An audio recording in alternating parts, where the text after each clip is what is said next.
ఆ?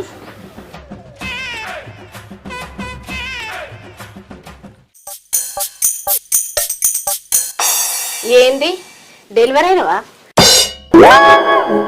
నెత్తికి తువాలేసుకొని గిట్ల కూర్చున్నావు. డెలివరీ అవుడు కాదే, ఇప్పుడే ముఖం తుడుచుకొని నెత్తి మీద వేసుకున్న తువ్వాల. ఏ ఆగరాదే, ఊ కొడతావు. పెండ్లం చచ్చి మొగడెడతానట, ఉంచుకున్నది వచ్చి ఉంగరం కొనియవా అన్నదట. గట్లుంది నీ కథ. ఓడిపోయి నేనుంటే కోడిపి అంటినట్టు కొడతావు పోయిపోయచ్చి. ఓడిపాయే ఓ ఎల్లి మామో మళ్ళోడిపాయే. ఏయ్ తాత, నన్ను ఒర్రిన పేరు చేసినావంటే మర్రి చెట్టు కూగులాడదిత్తా నిన్ను, చెప్పుతున్నా మరి. ఓ గుమ్మనియా ఓ గుమ్మనియా ఓ గుమ్మనియా